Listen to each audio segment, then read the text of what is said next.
Hello. I don't know why it's taking me so long to start. So basically, this is going to be a new series where I talk about things that matter in a way that it doesn't matter. Let me tell you what I mean by this. So, I think ever since I restarted my YouTube a couple of months back, I have been very focused on the visual aspect of it. How does it look? Is it looking cinematic? Is it, are the fonts looking nice? Is it popping well? Is it that? Is it this? So basically, I've been focusing too much on the cosmetic aspects of it, which in turn is impeding the frequency of the output. I am thinking and overthinking so much on the cinematography of things that I am literally, holding back and trying to make it perfect every time, trying to work on the shots, trying to get good shots, lighting, this, that. But hey, that was not the main purpose of why I got on here.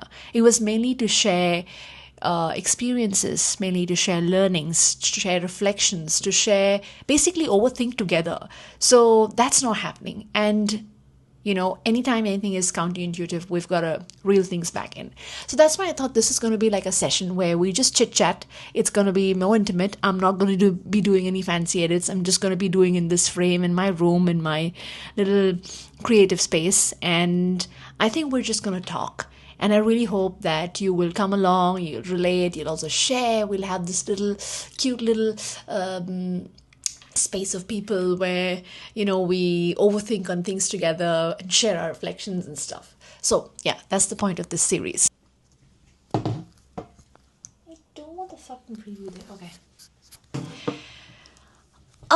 So the first one that I want to talk about here is a particular topic which I think everyone deals with, has dealt with, or is dealing with.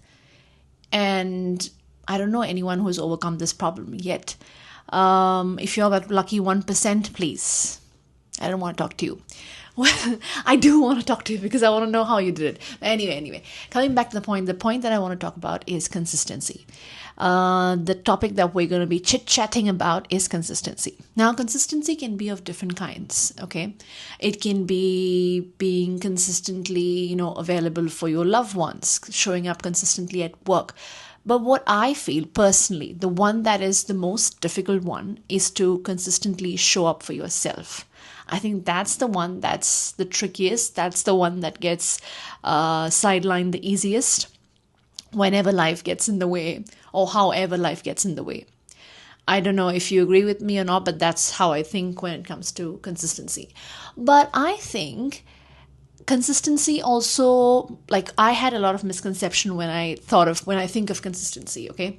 For example, I used to think consistency is always ending in some big result, okay? Like it's the grand finale towards something big, some big result, some big goal, some big outcome, okay? I am a recovering outcome-oriented person. So yeah, that's one thing. The second thing I feel is when it comes to consistency, it doesn't always have to be very big, very massive, very dramatic. It can also be very tiny, very small, something very integral as well, okay? But I think that I think off late, probably for a year and maybe 3 months, I have managed to hack my own mindset and overcome something that's been a consistent weakness for me and use it to my advantage. So I really want to talk about that and perhaps share my experience in the hope that you also have some kind of eureka moment to actually find your way to hack into your issues with consistency. So I'm back. So this book, okay, The Happiness Project, was a book I think I read maybe 2 or 3 years back, okay, but I really like Gretchen Rubin's style of writing, the way it's very conversational, it doesn't feel very bookish. I loved her experiment that she did every month of the year. So it's basically why she spent a year trying to sing in the morning, clean my closets, fight right, read Aristotle, and generally having more fun. So I think it's that.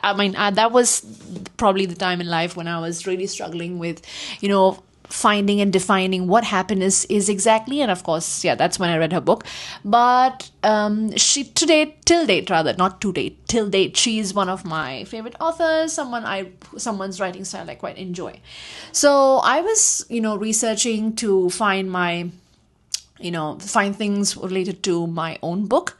That, yes, I'm writing my own book, if you didn't know that by now. Anyway, so I was researching on topics and stuff like that, and I happened to find another book written by Gretchen Rubin, which has something very interesting. I think all of us would be very keen and interested to know, because when I wrote an article about it in my Substack, I think a lot of you really enjoyed taking that quiz and finding your personality type. Yeah, it's a very popular one. I know a lot of people love it. I love it. So she has 4 different styles written up there. So I think one is an upholder.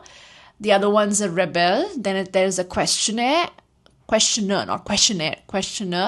And the other one's an obliger. Okay. Now, I'm not going to go into all of these, because I'll just put a link to my article here, which you can read and, find and actually take the quiz for yourself, so you know what personality type you are. It's very interesting, I promise you, because there is a lot of action point after this, once you find out how to use your personality profile to your advantage. It's quite interesting. So contrary to popular belief, meaning my friends and my family and even myself, like, there is upholder, questioner, rebel, and obliger. Guess which one I am? The uncoolest of all of them. Okay, the uncoolest of all of them. I'm a freaking obliger. You know how disappointed I was when I read that? An obliger is basically someone who meets external expectations but resists internal expectations or motivation or something like that. I was so disappointed to find that I'm an obliger. It feels like you're such a doormat, you're such a pushover. But I have this mental image of myself that I'm quite the rebel, I'm quite the questioner, I keep asking questions, and anyway, everything came crashing down in short, and I'm nothing but a lame ass obliger.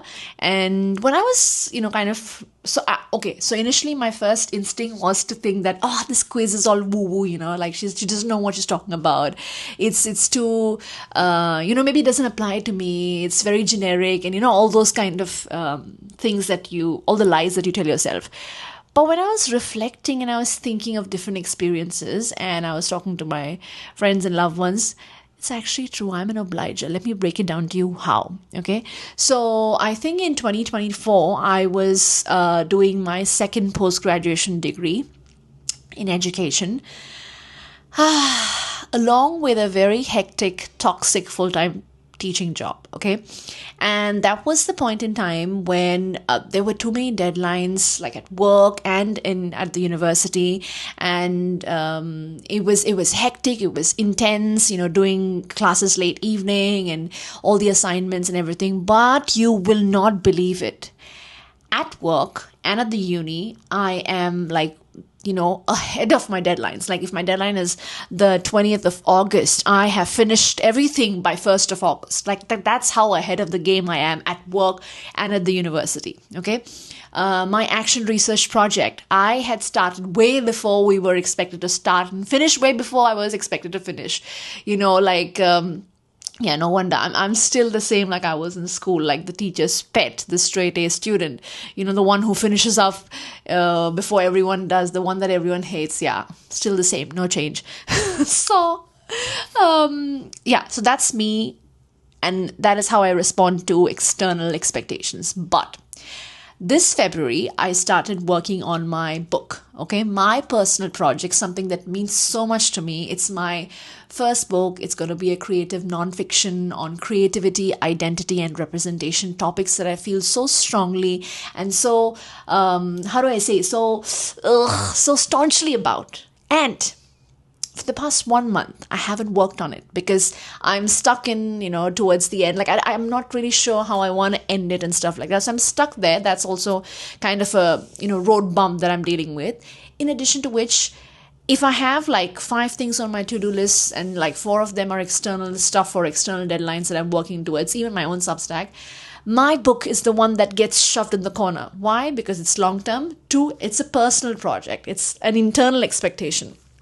So that's how I realized that, okay, I am an obliger whether I like it or not. Okay, now let me get into the meat of the matter. Okay, when I say meat of the matter is the first and foremost thing you have to be very clear about, and that is none other than clarity. Now wait. Before you roll your eyes on me and be like, haha, you want us to be clear, that's the one thing that we're struggling with and stuff like that. I would have said that if I was the viewer, honestly. So what I mean by clarity is that if you want to be consistent with something, you have to be clear about what that one thing is. And this one thing has to be something that comes naturally to you. Okay, it can't be something that you're struggling to do and you're really you failed a trillion times and still you're starting over. For example, for me that was running. Okay, I was like, no, I'm gonna be a consistent runner, and I have been trying to be a consistent runner since, I think, I'm so ashamed to say this out here, but I've been trying to be a consistent runner since, I think, 2016, 2015, I think. Oh my god, this is very shameful. It's 2025 right now. So for 10 years I've been trying to be a consistent runner. Okay, and it hasn't happened. I start every time, I continue for a month or so, or month and a half, 2 months tops, I stop and I'm back to square one again. Okay, so that's my track record with consistency when it comes to running. But having said that, running is not something that comes easily to me. It's not something I enjoy. It's not something that I look forward to doing. It's the after feel, like once I'm done with the run, how I feel is what I like about writing. About running. See, the truth is coming out of my mouth. So the thing that I love about running is the feeling after, not during, not before. Okay. And probably that's why I struggle so much to stick with it. It's as simple as that. And it's my denial or persistence, or I don't know, that I'm not accepting it, that's made me continue so long. But I'm happy to report that that's not why we're chit-chatting here. It's cause I have managed to hack my mindset to be a consistent writer for maybe now a year and 3 months probably, and I'm freaking proud of it. But I have to be very careful about not letting my ego get too attached to it. So, for those of you who don't know, I write regularly on Substack, which is a writing platform, and I write every Monday. So basically, I release an article every Monday. I've been doing so since February 2024. So it's like 52 Mondays straight I've been writing regularly, and we're up to 3 paid subscribers, though that's not a metric that we're going after, but it's nice to know that people would also support me in that way. But okay, so coming back to the point. So I managed to hack my obliger mindset. Remember the one that we discussed a few minutes back? Like meeting external expectations over internal expectations. Now, let me tell you a brief story how this Substack started. So this Substack started at a very dark time in my life, just like anything is born, I was in a shit mental space at that point in time. Work, uni, everything was just like, I was about to, and that was the time when I realized that how much I needed to work on my mental health, and I really I was reading a lot about it, I was consuming a lot about it, and I really wanted to also have a lot of discussions and dialogues around it, but I was not seeing that in written word. And I thought, whenever I don't see something that's happening, I was like, bro, I'm gonna do it. So that's how the Substack was born. And that's how it's like, okay. And why Monday? Because I think Monday is very, it has that fresh week kind of a feeling. Also, some people, actually a lot of people hate Monday. They really hate Monday because it's the start of a work week and stuff like that. So I wanted my articles to be like this little beacon of hope and feel good factor for people to read on Monday and to have a smile, have a nod, feel seen, feel acknowledged. Yeah, that was my why behind doing it, other than sharing, my experiences around mental health and topics of self-care.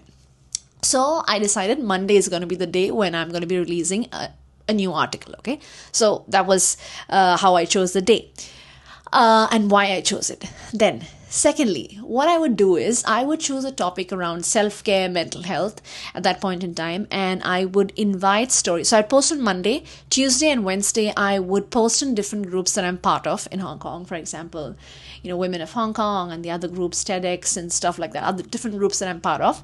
And I would invite people to share their experiences on the topic that I'm writing about. For example, if I'm writing about my mental health journey or my first therapy experience, I would put out a question in the groups asking them, do you have any experiences you want to share on this particular topic? Or I think one of the very popular topics that I made really good friends from was a topic about introverts, because that resonated a lot with a lot of people. And yeah, so such kind of topics, right?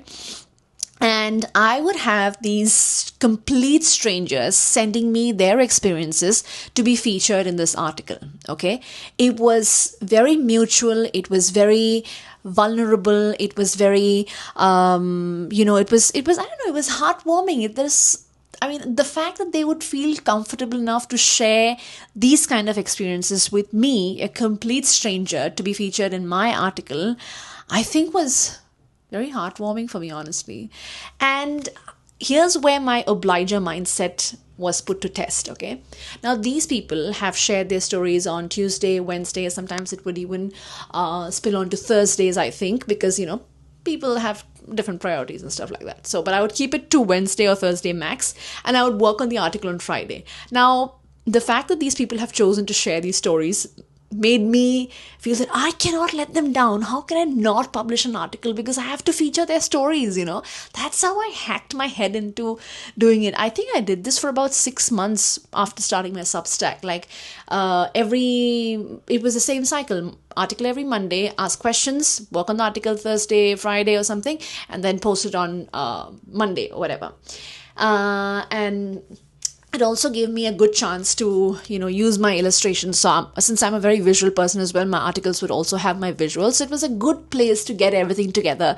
So on Monday, everyone would have everyone who subscribed or everyone who shared their stories or, has wanted to check my article out. They would have this nice write-up with personal stories from the community, some people that they know, some people that they, don't know or have heard of. And, kind of see something nice that's visually written and stuff like that. So basically a very good feel-good factor was dished out every Monday. Okay. Now, 6 months was a really long time to, form this habit and stick to it. And by then, I had so much of engagement from people in the community. When I'd actually go for networking events, like people would talk about my articles, they would know me through my articles. Whereas I have also done a lot of exhibitions locally and internationally here as an artist, but the way that they recognized or connected with me was through my articles, which was like, what? Thank you so much. Like, I didn't know how to even take those compliments. Like, I remember one of my readers discussing my articles at the reception when she met me in front of others. And I was like, thank you so much for reading my article. Like, it's like, I don't know, because I had a lot of self-doubt when it came to, committing to writing, because I felt that everyone has such fleeting attention spans. Who's going to sit and read an article? And the fact that not only people read it, people subscribed to it, people related to it, and people would actually talk and relate to it when they met me in person in front of other people, that's like the ultimate validation circle, So, yeah, that became a habit, and then there were people engaging, and then I was answerable to more people. Like, it went to 50 subscribers, 100 subscribers. Now it's reaching, I think, 120. I'm not wrong. The growth is slow, but it's steady. And I think it's like I'm answerable to more and more people. So now I can't stop. So now even if I'm like having a mental breakdown on Monday morning, I'm going to sit and write that article because I have people to send an article to. And now it's become like a habit. So it's like it's become second nature. I know Monday is blocked for Substack pre-lunch. I have to, launch it no matter what. So that's, I think, a very good way. I think I worked around my weakness of, meeting only external expectations over internal expectations. And I'm very proud of how I hacked my head around it. And I think I would really recommend you to also take that quiz and find out your personality type, because I think she also gives us ways in which you can use it to your advantage. I'm going to link it here for you to check that article and also check how you can take that quiz and figure out what's your thing. Okay, if you're an obliger, you already know what to do, because hello. Have you heard of the Parkinson's law? Basically, your work expands to fill the time that you give it. Don't quote me on this, but this is what it means. So I figure that I was devoting a lot of time across the week to push out one article. So it's like, it's not very efficient. What are we going to do about it? Not in that voice, but generally. So I was like, okay, what can we do about it? So it's like, another thing that I get sheer thrill out of is that deadline adrenaline rush. Okay, like I get some kind of kick, with a deadline. Be it like when I'm rushing to get ready and go out somewhere, like I'll delete it till the last minute, and then I don't know. I'm working on it. Just catch me a break, not catch me a break. Give me a break. So I'm working on it, but that's something that also works well with me. I know that. So I was like, okay, so I'm gonna put this to test. What I would do is I would figure out my topic and stuff mentally, like just, think of an idea or ideas or whatever. Let it marinate in my head, okay? And I started giving myself just the Monday morning to write the article, to edit it, to post it, and to share it on socials. That's it. And everything has to finish pre-lunch. So what I was doing across a week, I gave myself just like the first half or like couple of hours Monday morning to do it. And never look back. I am proud to report that I have been doing this since past 6 or 7 months, I guess. This kind of crash writing and crash editing and posting. And I'm sure that I haven't compromised on quality. In fact, I think it's become, more quantitative as well.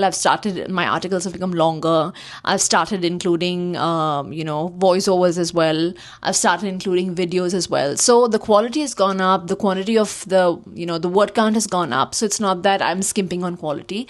So I think that's also another way that I used to, hack my head into, using something that I struggle with. That is meeting deadlines or like being on time, to actually using it to my advantage. So if you're curious about the exact steps that I follow to actually, write my articles or how I get my ideas, it's like a 3-step blueprint that I have figured out. It's a tried and tested one, so you won't really find it in your motivation books, because it's a personal experiment. So I have the exact blueprint. It's part of my entire Substack article. I link it up here so you can go and check it and also follow it, because it worked for me, so I'm sure it'll work for you as well. I have yapped long enough. Now it's time for you to actually figure out your patterns. Time for you to work on your natural tendencies. Now it's basically time for you to figure out, what are your patterns? Like, what's stopping you? Is it fear? Is it consistency because you chose the wrong things? Is it perfectionism? You've got to find out what it is that is your hurdle. Not judge yourself on it like I did. Instead, use it to work for you. Like, don't fight your natural tendencies, because that's what makes you who you are. So don't fight your natural tendencies. Use it to your advantage. And it'll be fun to see if it works out for you as well. And of course, if it does, let me know in the comments. If it doesn't, also let me know in the comments. I'll bear with it. But yeah, I'm excited to see how you try it, and I'm excited to also see what tips you have if you have tried it. So yeah, it'll be fun to exchange notes and fun overthinking together. Remember to share your consistency story in the comments. I can't wait to read them. Let's cheer each other on. Until the next one, take care. See you. Bye. Oh, I don't need this.